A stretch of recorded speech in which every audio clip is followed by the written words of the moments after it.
porque está basada en el hecho de que su palabra es verdad absoluta. Al concluir el estudio de este año, Dios nos desafía, tal como lo hizo con sus hijos los israelitas hace mucho tiempo, a creer en Él y en su palabra. Nosotros pertenecemos al Señor Todopoderoso, quien regresará para gobernar en la tierra por siempre y establecer su reino. Mientras tanto, al igual que aquellos que le pertenecen a Él, nosotros podemos vivir con gozo y victoriosamente, porque el Señor Todopoderoso es nuestra fortaleza. Vamos a ver del libro de Zacarías, del capítulo 12, del versículo de 1 al 9, la liberación física de Israel. En Zacarías capítulo 12, 10 al 13, 9, la liberación espiritual de Israel. Y en el capítulo 14, del 1 al 21, el Mesías regresa y reina. En cuanto a la liberación física de Israel, en Zacarías 12, del 1 al 9, nosotros vemos que hay muchos eventos predichos en estos dos capítulos del libro de Zacarías. Y en esta lección de este curso, Regreso a Jerusalén, tratan con un periodo de época futura, con excepción del capítulo 13, versículo 7. La mayoría de los eruditos bíblicos creen que estas profecías están entre las más importantes del Antiguo Testamento. Y hay dos condiciones que son necesarias para el establecimiento del futuro reino mesiánico de Dios, de Israel. Primer requisito, o primer condición: la superabundancia de los poderes del mundo gentil que se oponen al establecimiento de este reino. Segundo requisito o condición: la regeneración individual de judíos que constituirán la nación cuando Dios cumpla los pactos abrámicos. Esto quiere decir que los descendientes de Abraham llegarían a ser una gran nación si ellos obedecían a Dios. Dios sería su Dios para siempre. Los podemos encontrar en Génesis 15, del 12 al 21, y en Génesis 17, del 1 al 14. Y el pacto davídico, que se refiere a que la salvación vendría a través de la línea de David por medio del nacimiento del Mesías. Lo podemos encontrar en 2 de Samuel capítulo 7, versículo 13 y 23 y 5. Estas dos condiciones, el hecho de que la sobreabundancia de los poderes del mundo gentil que se opone al establecimiento del reino y la regeneración individual de los judíos que constituirán la nación de Dios, estas dos condiciones están en el libro de Zacarías, en los capítulos 12 y 13. Él va a librar a Israel físicamente de sus enemigos, capítulo 12, del 1 al 9. Y lo va a liberar espiritualmente, capítulo 12, del 10 al 13, 9. Todas las naciones que ataquen a Judá y Jerusalén en aquel día se refiere a la futura batalla de Armagedón, en la cual los ejércitos de las naciones se unirán contra Jerusalén. Esto podemos encontrarlos en los versículos 3, 4, en el 6 y 8 y 9, y también en el libro de Apocalipsis, capítulo 16, versículo 16, y capítulo 19, versículo 19. Hay dos metáforas que describen cómo usará Dios a Jerusalén para destruir a las naciones. La primera es una copa que los hará temblar, que está en el versículo 2, que describe el juicio divino hecho por Jeremías en capítulo 25, versículos del 15 al 28. La segunda metáfora es una roca inamovible, versículo 3, Dios protegerá a Judá y Jerusalén y destruirá a sus enemigos. Versículos del 6 al 9. A lo largo de la historia de los israelitas, Dios les ha implorado repetidamente que crean que en su poder estaba la seguridad de ellos. La dramática liberación de la esclavitud en Egipto bajo la poderosa opresión de los faraones, Éxodo capítulo 6 al 14, demostró el fiel y poderoso compromiso de Dios con su pueblo. Y después de 40 años de caminar errante en el desierto debido a su rebelión e incredulidad, Dios prueba una vez más, su pacto para traerlos a la tierra prometida, bajo el liderazgo de Josué. Josué 1, del 1 al 11. Nuestra fe es débil. Con frecuencia, nuestra fe es débil con frecuencia, pero nuestro Dios nunca es débil. Nosotros colocamos nuestra débil fe en un Dios poderoso que también nos promete, tal como lo hizo a los israelitas: no temas ni desmayes, porque Jehová tu Dios estará contigo a donde quiera que vayas. El Señor Todopoderoso es nuestra fortaleza. La liberación espiritual de Israel en el segundo advenimiento de Cristo será lograda mediante un derramamiento del Espíritu Santo para purificación y arrepentimiento. Versículo del 10 al 14. La Escritura habla acerca de una respuesta corporativa: la tierra, familia por familia, y una respuesta individual: las esposas por sí mismas. Ídolos y falsos profetas serán expulsados. En ese momento, 2/3 de la nación judía serán derribados y perecerán, pero un remanente sobreviviente será purificado y restaurado a su Dios. En el capítulo 13, versículo 7, Dios está declarando una identificación y unidad en naturaleza con su pastor, Jesucristo, afirmando fuertemente la deidad del Mesías. El versículo también habla de cómo los propios discípulos de Jesús lo abandonaron como ovejas dispersas la noche anterior a su crucifixión. Mateo 26, 31 y 56. En la Escritura dice: lo fundiré como se funde la plata, lo probaré como se prueba el oro. ¿Alguien conoce el proceso de la purificación de la plata y el oro? Miren, para purificar la plata y el oro, nosotros también podemos aplicar ese proceso de purificación a nuestras vidas en manos de nuestro amoroso purificador, Jesucristo. Para purificar se requiere de fuego.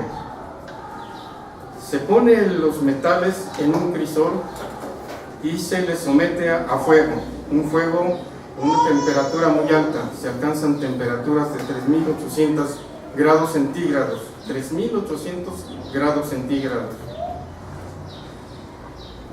El purificador está muy pendiente de la operación, del proceso.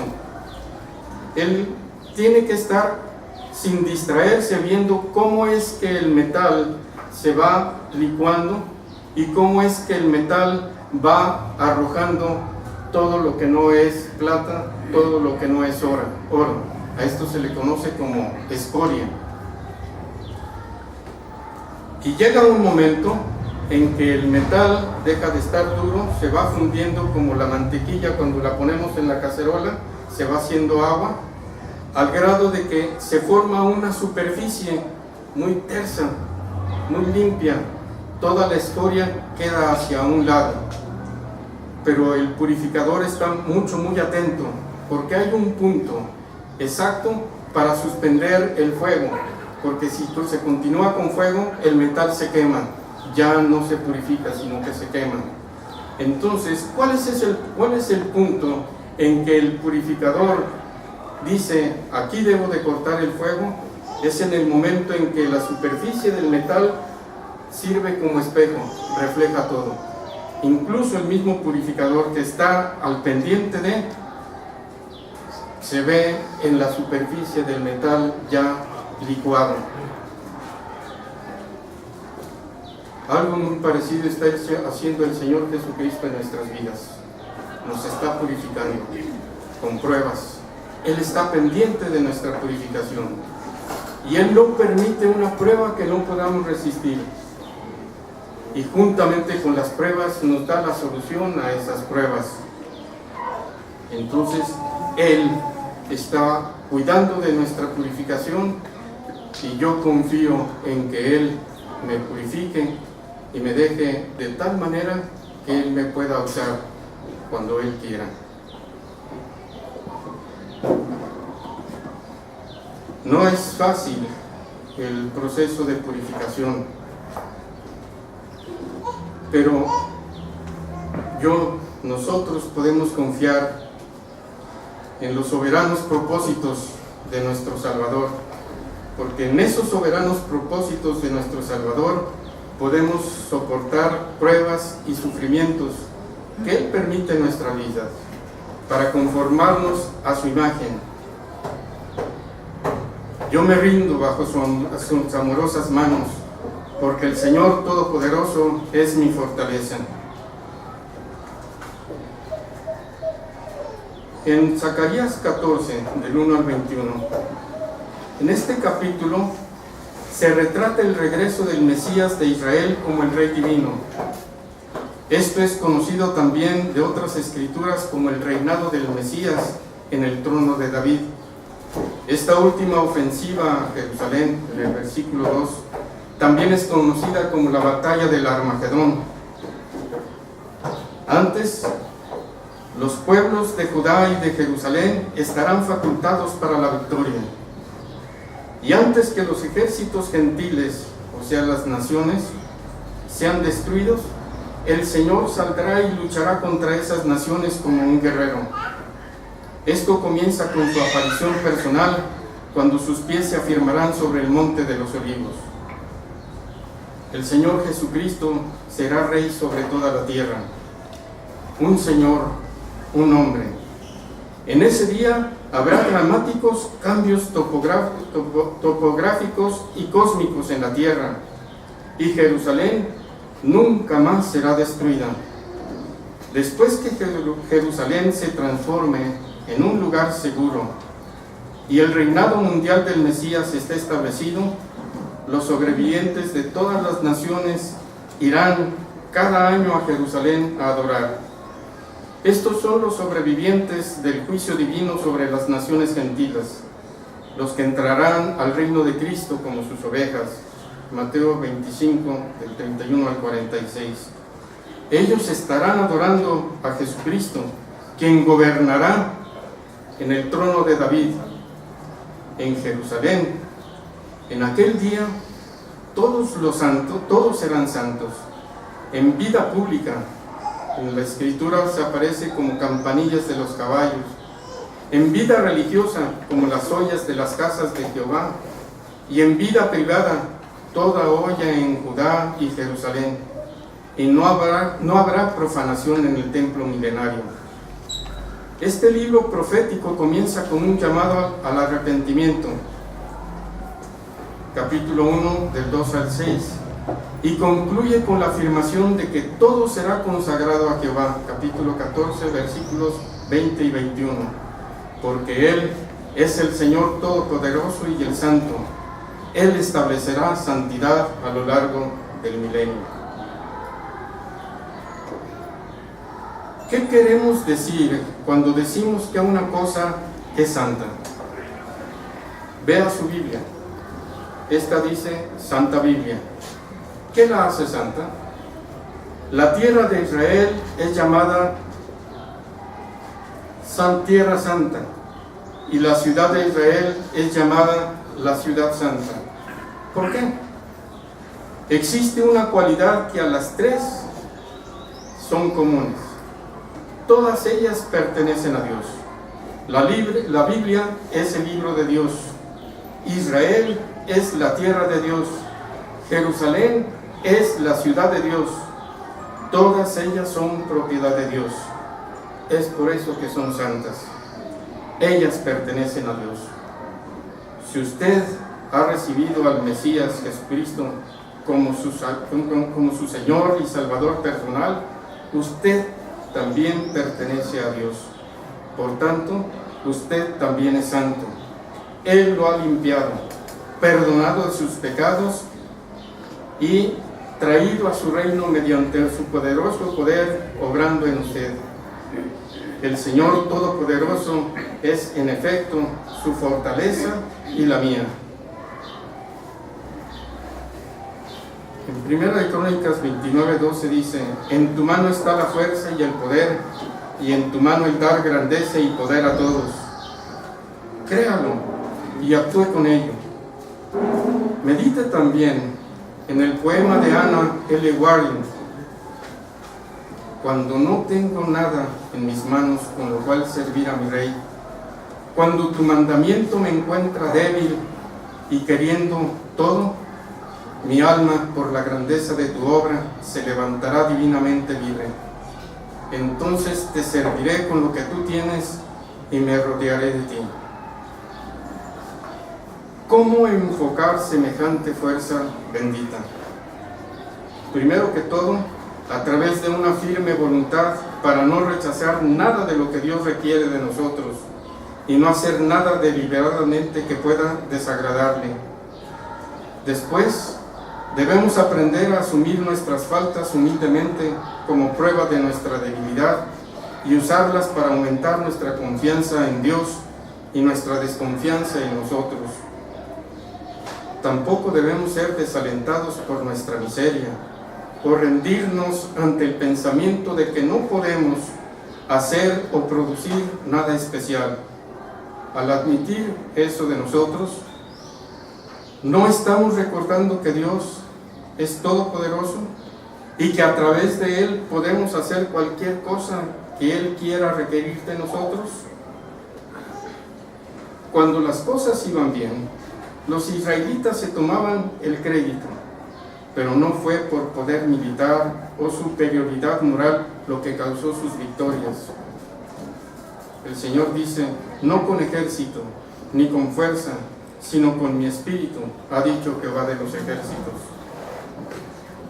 Dios nos está enseñando que la fuerza de Él es nuestra seguridad. Dios les recordó a los israelitas: cuando Jehová tu Dios los haya echado de delante de ti, no digas en tu corazón: por mi justicia me ha traído Jehová a poseer esta tierra. Pues por la impiedad de estas naciones Jehová, tu Dios, las arrojó de delante de ti, no por tu justicia, ni por la rectitud de tu corazón entrarás a poseer la tierra de ellos. Deuteronomio 9, 4 al 5a. Constantemente aprendemos la misma lección. Todo nuestro bienestar viene de Dios. Necesitamos recordar que a los que aman a Dios, todas las cosas los ayudan a bien. Romanos 8, 28a. Todas las cosas incluyen la habilidad para pensar y planear y la fuerza para obrar. Todos los dones de Dios. Recordemos el sano consejo de Pablo: el que se gloría, gloríese en el Señor. 1 Corintios 1:31. En siglos pasados, miles de judíos han venido a conocer a Jesucristo como Señor, pero la nación como un todo no lo ha hecho. La decisión para creer y recibir, Juan 1:12, es personal tanto para judíos como para gentiles. La historia se está moviendo hacia el propósito final de Dios cuando en el nombre de Jesús se doble toda rodilla y toda lengua confiese que Jesucristo es el Señor. Filipenses 2, 10 y 11. Dios es paciente, no queriendo que ninguno perezca, sino que todos procedan a arrepentimiento. Segunda de Pedro 3:9. Él, en su gracia, concede tiempo antes de ese glorioso clímax de la historia. Y hay dos preguntas que todos debemos hacernos. La primera pregunta ¿es Jesús mi Salvador? Si la respuesta es no, la segunda pregunta es ¿por qué no respondo al amor de Dios y acepto la muerte de su Hijo a mi favor ahora? Y una vez que esto haya sido afirmativamente hecho, la siguiente pregunta es ¿soy su fiel seguidor? Con este texto indicamos que el lamento por aquel que la nación ha herido será amargo. Ellos sentirán profunda tristeza por aquel a quien han herido, pero también por siglos de bendiciones perdidas. Ese sentimiento de pérdida puede caracterizar su vida, pero todo eso puede cambiar. La decisión es suya, su decisión por Cristo, aquel que fue herido por nuestras rebeliones. Isaías 53:5. Puede convertir una cruda perspectiva en un futuro brillante, con un sentimiento de propósito y de pertenencia. ¿Decidirá usted confiar en el poder del Señor en vez de en el suyo? Recuerden, el Señor Todopoderoso es su fortaleza. Los invito a orar conmigo. Amado Jesús, te proclamamos a ti como Señor, Rey y Mesías, el Santo. Nosotros te alabamos y te adoramos porque nuestras propias vidas reposan en tu poder y tú nos has dado vida eterna. Amén.